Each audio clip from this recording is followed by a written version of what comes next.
Welcome dear students in S Shastri Academy. आज हम शुरू करने जा रहे हैं प्रॉब्लम सेट क्वेश्चन नंबर 14। उसके पहले प्यारे बच्चों, जिन्होंने भी हमारा चैनल सब्सक्राइब नहीं किया है प्लीज सब्सक्राइब कर लीजिए, क्योंकि अच्छे अच्छे जो वीडियोस मैं डालती हूँ मुझे ऐसा लगता है कि सबसे पहले आप तक पहुंचे। तो हम स्टार्ट करने जाते हैं question number 12। Mr. Dinesh owns an agricultural farm at village Talwil. The length of the farm is 10 meters, more than twice the breadth. In order to harvest rainwater, he dug a square-shaped pond inside the farm. The side of the pond is 1/3 of the breadth of the farm. The area of the farm is 20 times area of the pond. Find the breadth and length of the farm and of the pond. तो हमको क्या दिया है, एक agricultural field है जो कि rectangular shape में है, उसको हमने ABCD से बताया।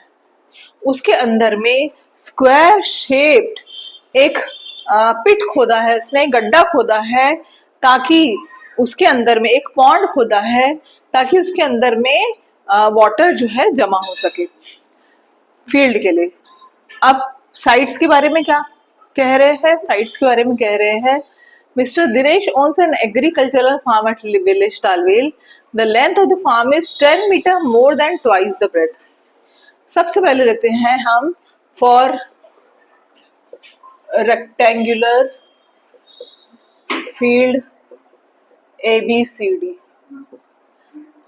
रेक्टेंगुलर फार्म है, ये फील्ड नहीं है, फार्म है। ABCD के लिए लेते हैं, let breadth be x metre. हम ये मान रहे हैं कि जो हमारा फार्म है उसका ब्रेथ क्या है, x मीटर है, मतलब ये जो चौड़ाई है वो x मीटर की है। तो इसकी लंबाई कितनी होगी? The length of the farm is 10 metre more than twice the breadth. तो इसकी लंबाई कितनी होगी? Length will be equal to 10 metre more than twice its breadth. So length हो जाएगा 2x प्लस 10। इतना हमको पता चल गया। In order to harvest rain water he dug a square shape pond inside the farm. The side of the pond is 1/3 of the breadth of the farm. अच्छा, अब हम लिखेंगे, अब पहला हमने रेक्टेंगुलर फार्म के लिए लिया है, अब नेक्स्ट लेते हैं हम फॉर स्क्वायर पॉन्ड। साइड, इसकी साइड कितनी बता रही है? साइड कहाँ है उन्होंने? 1/3 ऑफ द ब्रेथ। सो 1/3 और ब्रेथ कितना है इसका? x है, तो side of the pond is 1/3x। ये हमने पॉन्ड का भी निकाल लिया है। अब कंडीशन क्या दिया है? Area of the farm is, area of farm is equal to 20 times, times मतलब मल्टीप्लीकेशन करना है बच्चों हमको, area of the pond, pond का area, area of pond. Okay, now area of the farm, farm कैसा है? रेक्टेंगल है, तो एरिया ऑफ रेक्टेंगल क्या होगा? लेंथ इंटू ब्रेथ होगा। Length into breadth is equal to 20 times area the pond. Pond कैसे shape का है? स्क्वायर शेप का है, और एरिया ऑफ स्क्वायर क्या होगा बच्चों? एरिया ऑफ स्क्वायर होगा side square. Okay, now length, length कितना है हमारे रेक्टेंगुलर फॉर्म का? लेंथ कितना है? 2x plus 10। अच्छा, ब्रेथ कितना है बच्चों? x है, is equal to 20 times side of the square pond. Side कितना है हमने निकाल के रखा है? 1/3x और उसका स्क्वायर। ओके, अब इसको कैसे सॉल्व करेंगे? 2x into x, 2x square plus 10 into x, 10x is equal to 20 as it is रखेंगे अपन, इंटू 1 का स्क्वायर 1, 3 का स्क्वायर 9 एंड x का स्क्वायर x स्क्वायर। तो इस तरीके से एक क्वाड्रेटिक इक्वेशन हमारा होते चले आ रहा है। सो 20/9 x स्क्वायर। अब हम ये देखते हैं कि ये भी x स्क्वायर है, ये भी x स्क्वायर है, तो हम क्या करेंगे? दोनों को एक तरफ लेके आएंगे। मैं यहां से शुरू करती हूँ। So 20x² by 9 is equal to 2x square plus 10x, इसको x स्क्वायर को इधर लाएंगे 20x square by 9 minus 2x square by 1 minus 10x is equal to 0। अब हमको ये पता है कि जब भी हमारा फ्रैक्शन होता है और जो भी चीज हमारे डिनोमिनेटर में आ रहा है तो हम डिनोमिनेटर से मल्टीप्लाई थ्रू आउट कर देते। तो यहाँ 9 आ रहा है, हम क्या करेंगे multiply through out by 9. So 9 into 20x square upon 9 minus 9 into 2x square minus 9 into 10x. 9 9 cancel, 20x square minus 18x square minus 90x is equal to 0. 20 minus 18, 2x square minus 90x is equal to 0। यहाँ तक हमारा पहुंच चुका है। अब 2 common निकलेगा और x भी common, so x minus 45 equal to 0, 2x equal to 0 और x minus 45 equal to 0, x is equal to 0 और x इज इक्वल टू 45। इसका मतलब x की वैल्यू 0 आ रही है या 45? तो 0 कभी आ सकती है क्या फील्ड का लेंथ या ब्रेथ? नो। तो फिर हम क्या लेंगे 45, x की वैल्यू 45 और x क्या है हमारा ब्रेथ है।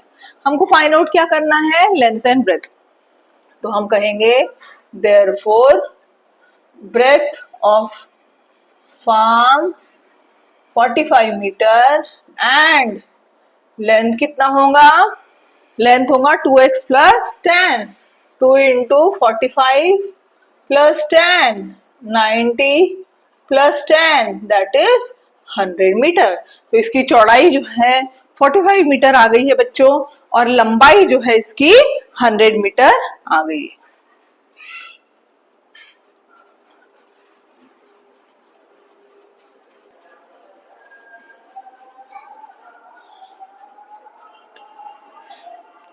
Now we'll start with question number 15.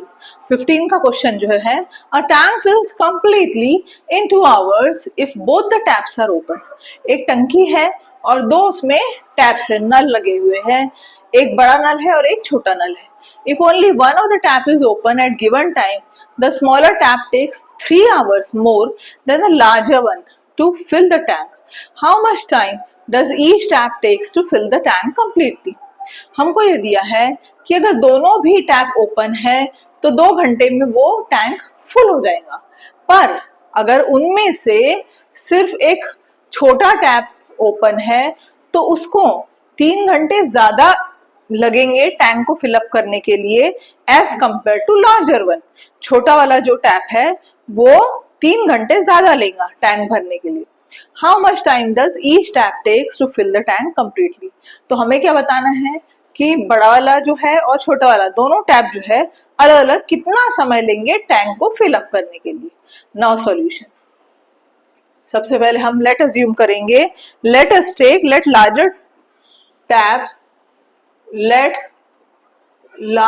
Tap takes x hour to fill the tank. हमने ये माना कि जो लार्जर टैप है वो x आवर ले रहा है टैंक फिलअप करने के लिए, तो स्मॉलर टैप कितना लेगा? 3 घंटे ज्यादा। Smaller tap will take x plus 3 hour to fill the tank. क्यों लिखा हमने?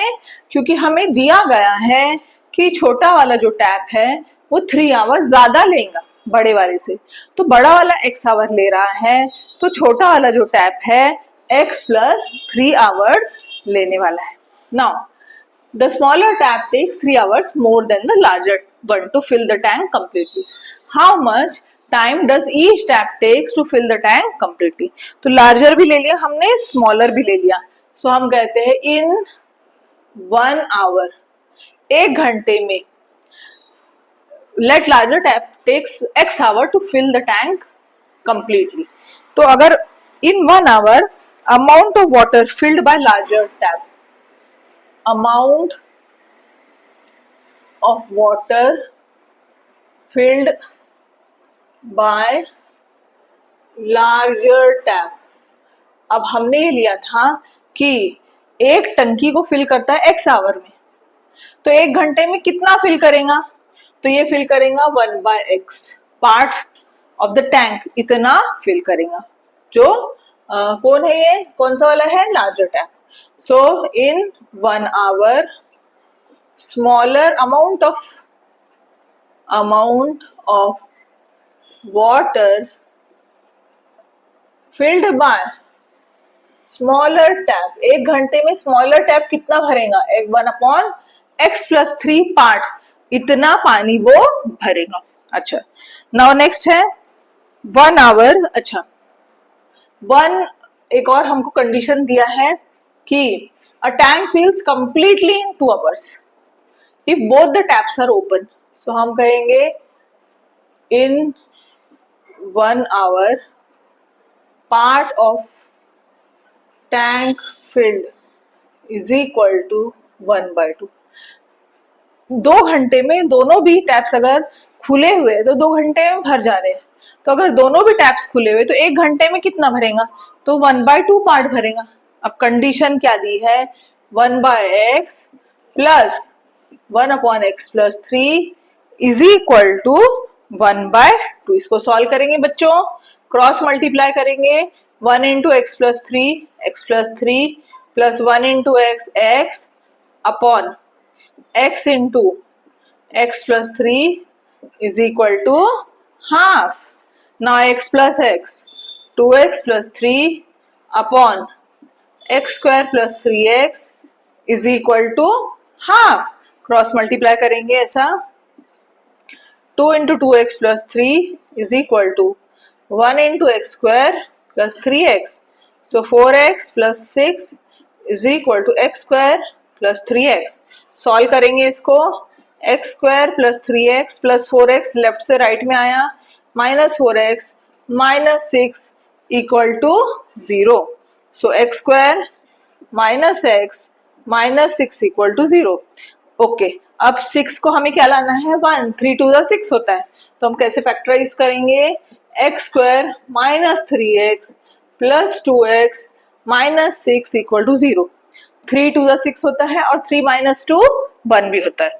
सो हम कॉमन निकालेंगे x minus 3 plus 2 x minus 3 equal to 0. x minus 3 x plus 2 equal to 0. x minus 3 equal to 0 और x plus 2 equal to 0. So x, therefore x की value आएंगी 3 और x की वैल्यू आएगी -2। तो क्या हम नेगेटिव ले सकते बच्चों? बिल्कुल नहीं, नेगेटिव हमें लेना ही नहीं है, तो हम क्या लेंगे? पॉजिटिव। सो हमारा आंसर क्या आएगा? x की वैल्यू 3 आ रही है। How much time does each tap takes to fill the tank completely? तो लार्जर टैप जो है, therefore larger tap takes 3 hours to fill the tank और स्मॉलर टैप कितना लेगा? 3 plus 3. Smaller tap will take, यहाँ पे देखो बच्चों x plus 3 है और हमारा x 3 आया, 3 plus 3, so 6 hours to fill the tank.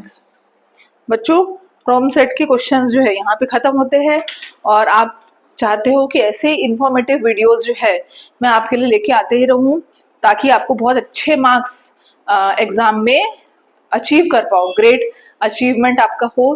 तो प्लीज मेरे चैनल एस शास्त्री एकेडमी को लाइक करिए, शेयर करिए एंड सब्सक्राइब करिए। Thank you for watching.